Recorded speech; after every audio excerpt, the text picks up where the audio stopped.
welcome back to Amazing Mind. If you have just joined us, we have as our guest Dr. Brian Nye, who's an internal medicine physician who's been in practice in Los Angeles for 25 years. He is also my husband, my life partner, and we are discussing people who have died and lived to tell about it. And now we're going to talk about physicians' interpretation of the near-death experience. Now, Brian, you've talked to us about what the scientific lines of evidence are that indicate that this is a real phenomenon. Can you tell us how people have been transformed by the near-death experience? Dr. Melvin Morris was building on Raymond Moody's work, I think, when he decided to look at individuals who had had a near-death experience. As I said before, this is often a very transformative experience for people. Mm-hmm. They no longer fear death. There's also a number of other things that they have. I'll cite an interesting case from a book by Dr. Amatuzio, Janice Amatuzio. The book is called Forever Hours, if any of the listeners want to get this book. Mm-hmm. This individual, when he came back, said what he had gotten out of this experience was that he no longer feared death. He realized that love was the only important thing in life, and who you built yourself as a person, not material things. And those are things that often people will come back with as a lesson. Another thing is that people will come back with as this individual did, come back and say, what I want to do with my life is try to acquire knowledge every day. And the purpose of the knowledge is to make the world a better place. So that's the best example I can cite that kind of incorporates things that many people have had with these experiences. So Melvin Morris, seeing that, wanted to study this further, I think. So what he did is he took 100 children 100 adults who as children had had a near-death experience.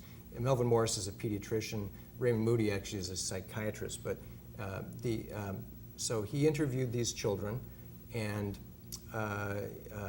had them take 12 different psychologic tests. And there were big differences in the children who had had a near-death experience compared to the other people who had not had near-death experience. Got it. And it was along the kind of lines that, personality development, spirituality, these things were reflected in these personality profiles. What he also found was that if somebody only had an out-of-body experience, they didn't have so much that type of experience, but they did have this transformative experience if they went to the place of light and it's that type of thing. So that, yes. What were some of the commonalities that he found in the personality profiles that differentiated those who had this experience that those who didn't? It's similar to what this one individual described. I think it's less interest in money. I'm not sure what their spirituality scale was, but they scored higher on a spirituality scale and were better adjusted. I'm not sure, I'm not well versed in which of the psychologic tests they used, but it's something about how well adjusted you are as an individual. So. Some of the other stories that you read, and can you share some of the experiences that touched you that you've read about? I think that this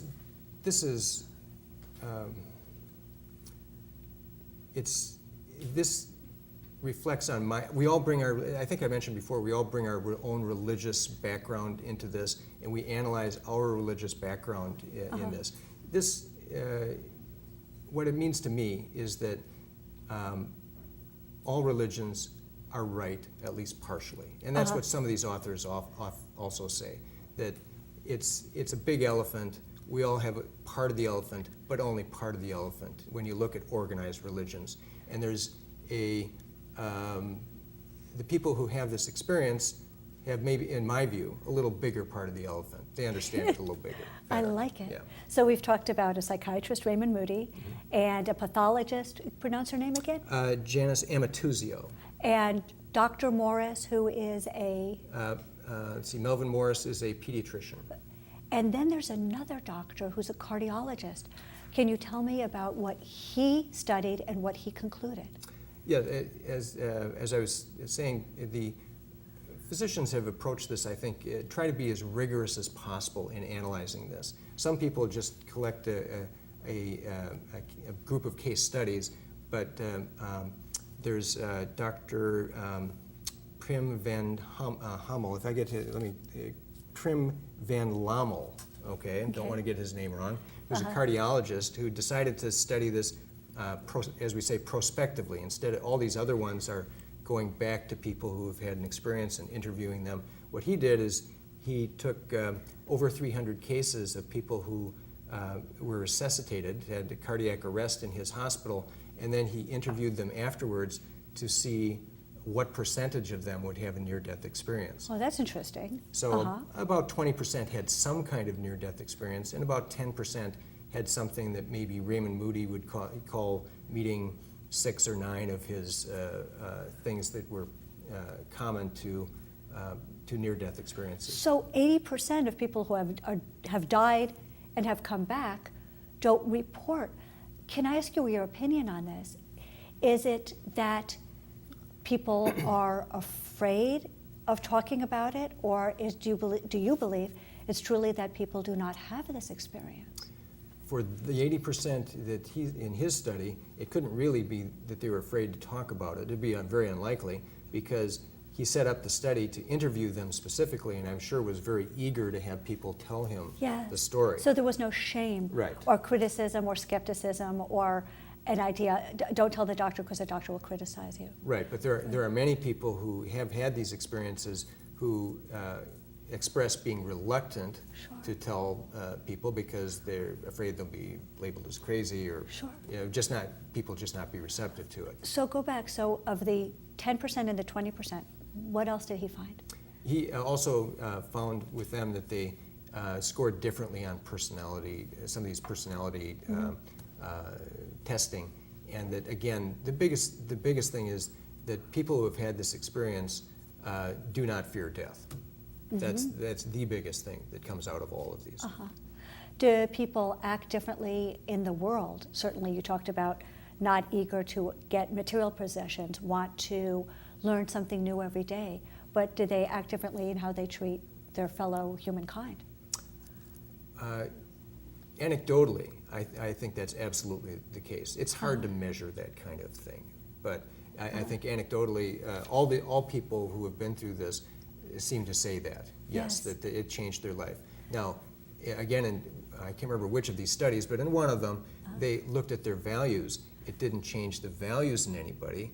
Nobody woke up and said, I'm going to be a Democrat instead of a Republican or something like that. But it changed how they viewed life. Sure. As you've studied it, have you run into any resistance or any skepticism with other physicians that you've talked about this with? Again, I think people start with this as they approach it with what their religious view is. I think if a physician or anybody is a strongly an atheist, then they just view this as the hallucinations of a dying brain and are not willing to listen to anything else. Most physicians I've talked to are not skeptical. They say, oh, that's interesting, and they would be open to if a patient wanted to talk to them about this type of thing. That's my sense in most physicians I've talked to. Very, very few physicians that I've talked to have spoken to patients that have had this kind of experience. But again, it's not party conversation. It's not, at lunch table. It borders on religion. So I may know several physicians who have had this type of patients who have had these experiences, and they don't bring it up with me, Sure. So I can ask you to look into your crystal ball for a moment. Do you think with all the advances in brain imagery and imaging and neurological studies and with all the scientific advances that we'll be able to more study this phenomenon and figure out what it really is? What do you think? I think that it's something beyond our ability to measure. And that's why there will always be some people who will be skeptical. I don't, there may be some, I can't envision things that will be able to be measured that we can do that will convince anybody that can't be convinced, if that's your question. Yes. You know, so I just encourage anybody to keep an open mind on this type of thing and listen to what people have to say. Wow. Well, I want to thank you so much for coming on my show. I'll see you later tonight when we pick up the kids. Have fun My at the pleasure, dentist. yes. And I'll see you at home. And I want to thank you for sharing your experiences and your research from other physicians on a physician's interpretation of the near-death experience. And if anybody wants to research this more, what is your favorite book or research study on this phenomenon? I would start with Raymond Moody's books. Life After Life it's an old book now, but I think if somebody were just starting in this, I would start with that, and then you can Google things and go where you want with that. An oldie but a goodie. It appears that we're out of time for today. I want to thank Dr. Brian Nye for joining us and sharing his experience on the near-death phenomenon. And I want to thank you at home and here in the studio audience for watching the show. I hope you'll join us next time when we meet more people and continue to explore the amazing mind. Please stay tuned. We have a lot more coming up for you on HMI Web TV. That's Hypnotherapy Television 24/7. Yes.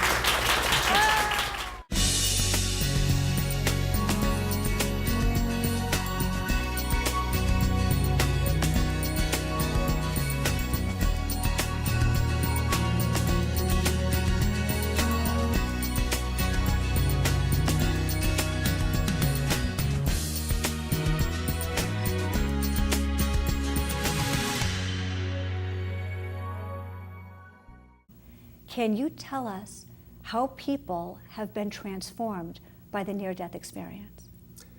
Dr. Melvin Morris was building on Raymond Moody's work, I think, when he decided to look at individuals who had had a near-death experience. As I said before, this is often a very transformative experience for people.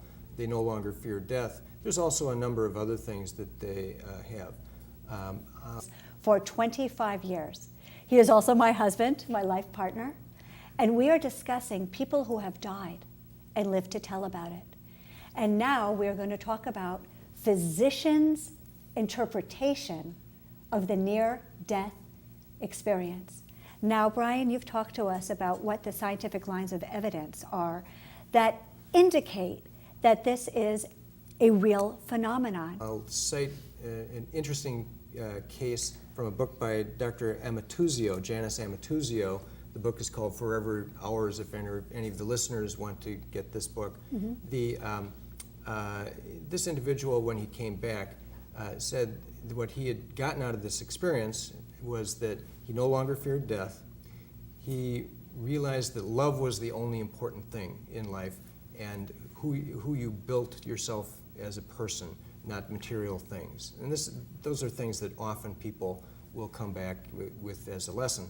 Another thing is that people will come back with as this individual did, come back and say, what I want to do with my life is try to acquire knowledge every day. And the purpose of the knowledge is to make the world a better place. So that's